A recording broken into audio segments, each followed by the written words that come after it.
Welcome to Socials with the Saints. This is a special opportunity to take a break from your daily routine and meet someone who can teach, encourage, and inspire us to face our daily life with grace and courage. Today we're journeying to France as it was still feeling the effects of the Franco-Prussian War, to a military camp at the heart of the country. There, a baby was born on July 18, 1880, to former prisoner of war and decorated captain Joseph Catez and his wife Marie. They named their daughter Élisabeth, and she was baptized in the camp.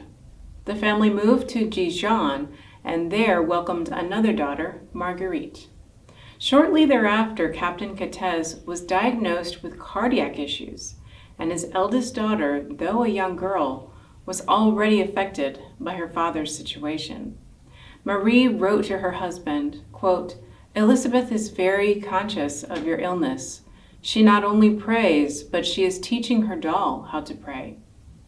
Tragically, in 1887, he passed away suddenly in little Élisabeth's arms. She was 7. Her mother, Marie, looked at their new family life with trust in God. She had experienced a tremendous conversion of faith prior to marriage, which had in turn influenced her husband's faith. Now she continued to raise their girls with that same devotion. In fact, the little family moved to a home just a few blocks away from the parish church.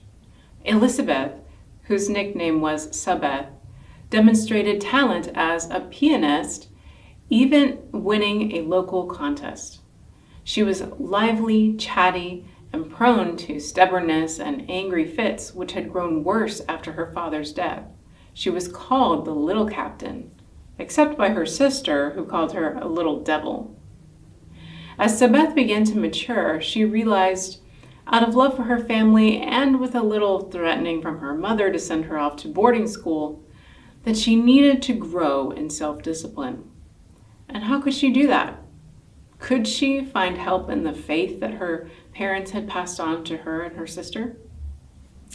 Well, this next point is important. At the time, many people were still suffering from the effects of a heresy called Jansonism that had spread throughout Europe. It focused on the utter sinfulness and depravity of humanity, basically creating a society where people felt very distant from God. Jansonism had been formally condemned by the Pope, but one of its long-lasting effects was that extremely few people received Holy Communion on a regular basis. For Sabeth, attending Mass and receiving the sacraments became spiritual nourishment. She struggled with scrupulosity, a condition where a person has an unhealthy, constant anxiety about sin and offending God. But with the help of a good priest who journeyed with her through the sacrament of reconciliation, also known as confession, Élisabeth unlearned her scruples. She began to see God as loving and merciful, close and not distant. This new understanding of God overflowed in her, prompting her to visit the sick and to teach disadvantaged children about the faith that had strengthened her. She once wrote to a friend, "I am going to give you my secret. Think about this God who dwells within you, whose temple you are." St. Paul speaks in this way, and we can believe it. Now, across the street from her family home was a convent for Carmelite nuns. Élisabeth read an early copy of the autobiography called Story of a Soul by St. Therese of Lisieux, who is one of the greatest modern-day Catholic saints, and also was a young French Carmelite nun. Well, after this, Élisabeth became determined to become a Carmelite as well. She revealed this desire to her mother. But for Marie, the thought of losing close contact with her daughter was too much to bear.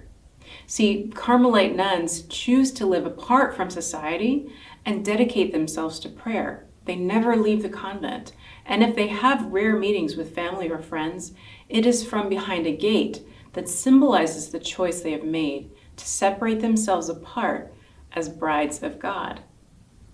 Élisabeth saw her mother's resistance as a challenge that would prepare her heart for religious life. She trusted God and was patient, promising her mother that she would wait until she turned 21. In the time between, she rejected many suitors for her hand in marriage, including a perfect match with a young military officer. Beautiful, talented, strong-willed Élisabeth had her heart rather set on God. In August of 1901, Élisabeth knelt before her father's picture and asked for his blessing. Then, accompanied by her mother and sister, she walked to the convent across the street, where she would remain until her death.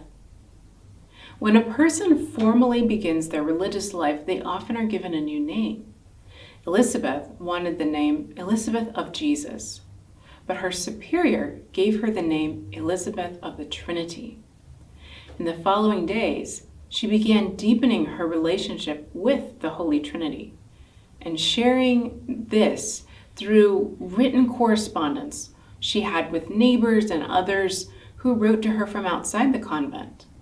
She famously said, quote, "It seems to me that I have found my heaven on earth, since heaven is God and God is in my soul. The day I understood that, everything became clear to me. I would like to whisper this secret to those I love so they too may always cling to God through everything." In her letters, Sister Élisabeth expressed her great love for the scriptures and encouraged others with Bible quotations. She even started signing her name differently. In the Bible's letter to the Ephesians, St. Paul writes 3 times about our existing for the praise of God's glory.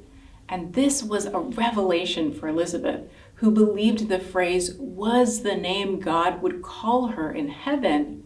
So she signed her letters, Praise of Glory. She reflected, quote, "My only devotional practice is to enter within and lose myself in those who are there, the Holy Trinity. I feel God so living in my soul that I have only to recollect myself in order to find him within me." About 6 months after taking her final vows in 1903, Sister Élisabeth began to experience signs of chronic illness: exhaustion, stomach cramps, strong migraines, and weight loss. After night prayer, she was so tired she would crawl up the stairs. She was suffering from Addison's disease, a rare condition in which the adrenal glands cease to function. She wrote, quote, "I cannot say that my heart has not suffered, but if my gaze remains always fixed on him, my luminous star, oh, then all the rest disappears, and I lose myself in him like a drop of water in the ocean." She prayed that through her suffering, her soul would be distilled drop by drop for the good of the church, which was suffering greatly at the time due to political battles in France. By December 1905, the French church had lost half its priests. Thousands of Catholic institutions were closing, and in fact, the government was trying to close Élisabeth's own convent. Her final 9 months were filled with suffering. Despite this, in her last week of life, she made frequent and long visits to Jesus in the Blessed Sacrament, the Eucharist. On October 31st, 1906, she received the last rites. Then she made her final confession and received Eucharist for the last time. Yet even in such a condition, she dictated letters. Here's an excerpt from one. "Before going to heaven, your Élisabeth wants to tell you once more of her deep affection for you and her plan to help you day by day until you join her in heaven. I want you to walk in the valiant faith that keeps the will always faithful. You will have battles to fight, my little brother. You will encounter obstacles on the path of life, but do not be discouraged. Call me. Yes, call your little sister. In this way, you will increase her happiness in heaven. She will be so glad to help you triumph, to remain worthy of God. I no longer have the strength to dictate these last wishes of a very loving sister. When I am close to God, recollect yourself in prayer, and we will meet each other in an even deeper way." Élisabeth's last audible words were, "I am going to light, to love, to life. Her convent not only survived but thrived. In fact, Dijon remained a wellspring of thriving faith. That is surely thanks, at least in part, to the seeds scattered by Élisabeth's over 200 letters. She is quoted in the Catechism of the Catholic Church, one of 7 women, and the only 20th century mystic to be quoted in it. Pope John Paul II credited Élisabeth as a great influence on his personal faith and theology.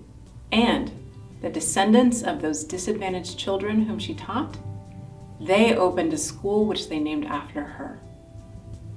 Would you like to learn more about this strong woman? You can read her prayer to the Holy Trinity, as well as more about her, by downloading a biographical pamphlet and cards with her inspiring quotations from our website, pilgrimcenterofhope.org. And I invite you to continue this Socials with the Saints by listening to the audio discussion about how St. Élisabeth of the Trinity can help us in the ups and downs of our daily lives. You can listen to Socials with the Saints podcast on our website or on your favorite podcast app. Thank you for joining me. I hope that St. Élisabeth continues to inspire and encourage you. Know that in your journey, you are never alone in the communion of saints.